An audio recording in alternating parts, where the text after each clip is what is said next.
It's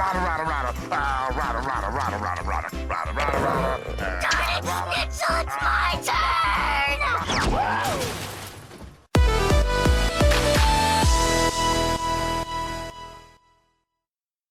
It's that time of the year again, where we empty our pockets and drown ourselves in eggnog. And what holiday season would be complete without some Christmas specials? It's Christmas! It's Christmas!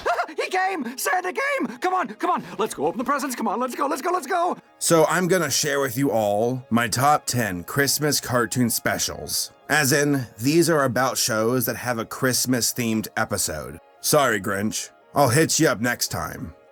You're a mean one, Mr. Grinch. Number 10. Hey, it's Knishmas from Chowder. So I'm gonna assume that Knishmas is their version of Christmas, though things are a bit different.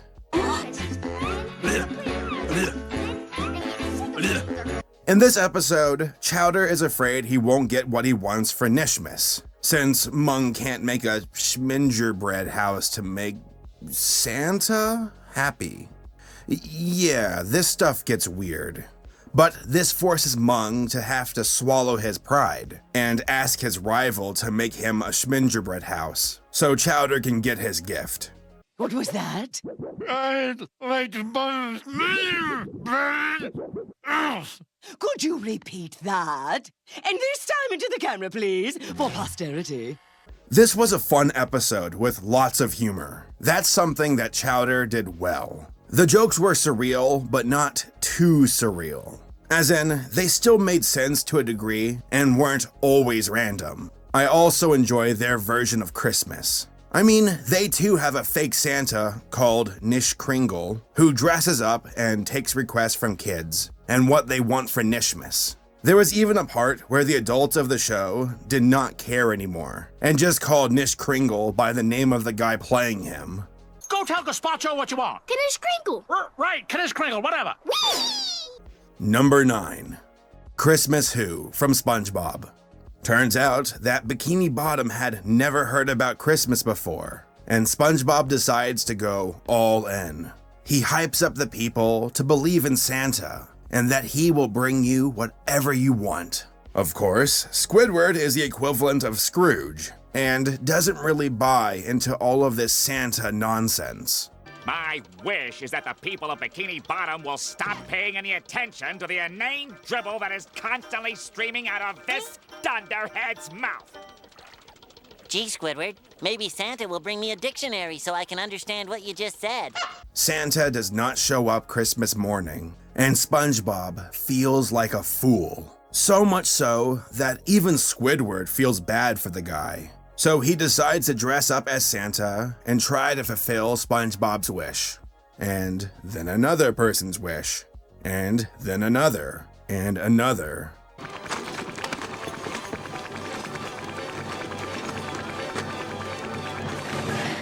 Thank you, Santa!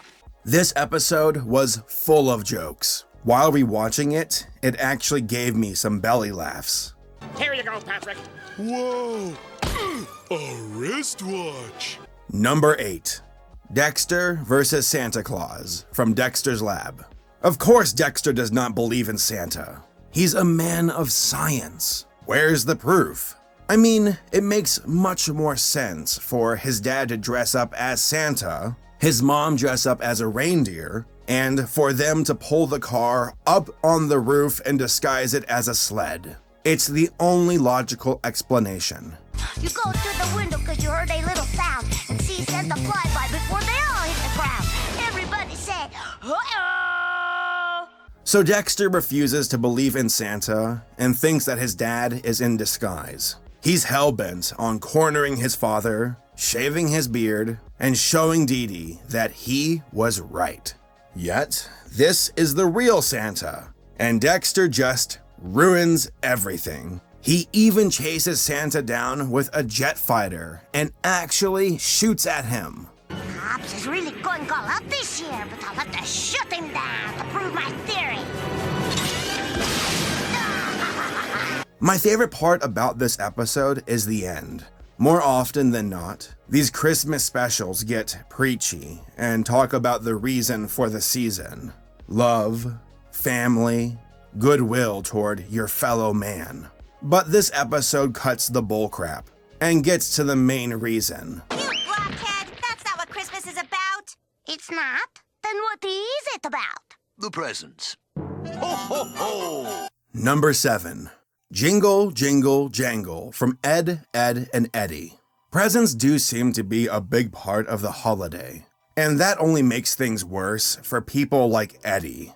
He decided to be a brat and find his hidden presents before Christmas Day. The Christmas stash! Funny enough, I kind of did the same when I was a kid. The anticipation killed me, and I needed to know what I was going to get. But in this case, Eddy found out that his presents were lame, so he went on a crusade to swipe presents away from other kids of the cul-de-sac.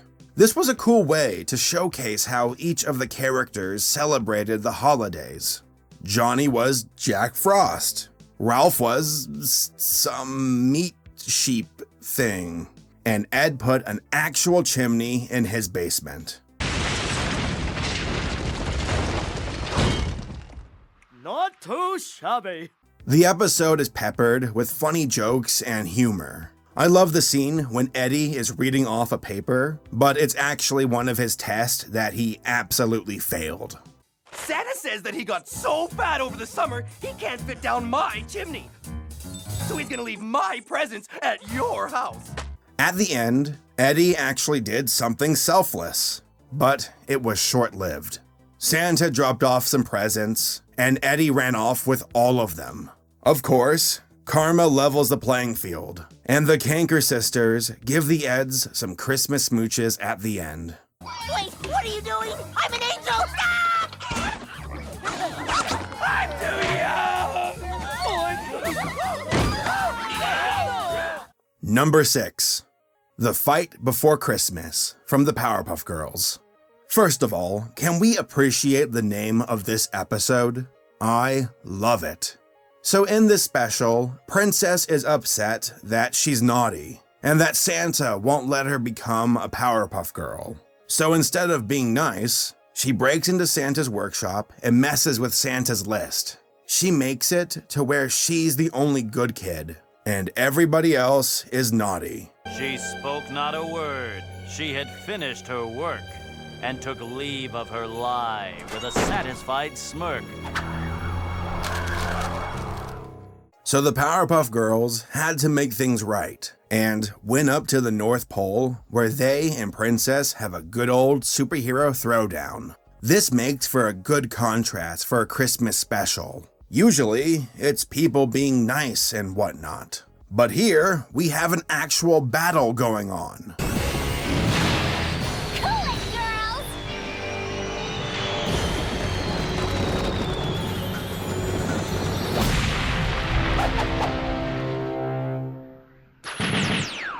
At the end, they all bump into Santa, who...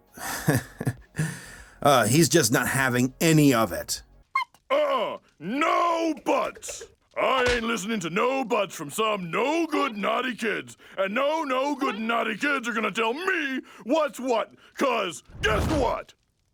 Answer me! Santa discovers the truth, though, and puts Princess in her place. With the help of the Powerpuff Girls, Christmas is saved, and all is made right in the world again. So paper's torn open and ribbon unfurls, 'cause Christmas was saved thanks to the Powerpuff Girls. Number 5.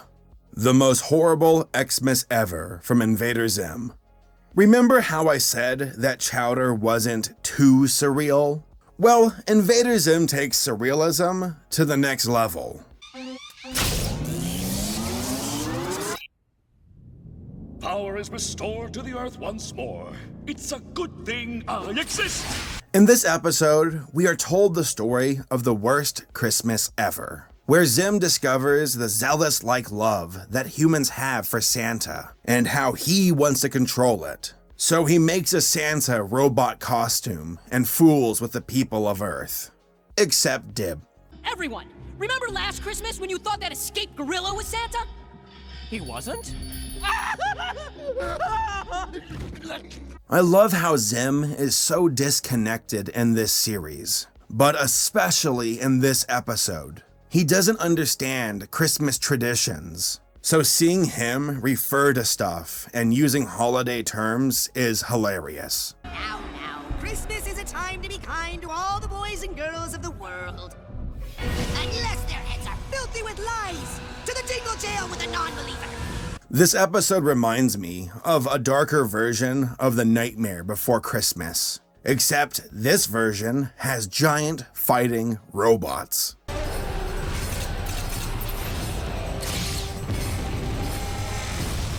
It's fun, it's goofy, and it's a wonderful contrast to the Christmas season that fits the feel of Invader Zim so nicely.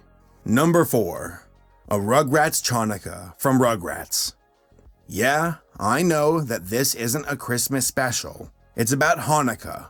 But really, when am I going to get a chance to mention this special? In my top 10 Hanukkah cartoon specials list? Rugrats may have some Christmas specials, but they're nowhere as good as the Hanukkah one.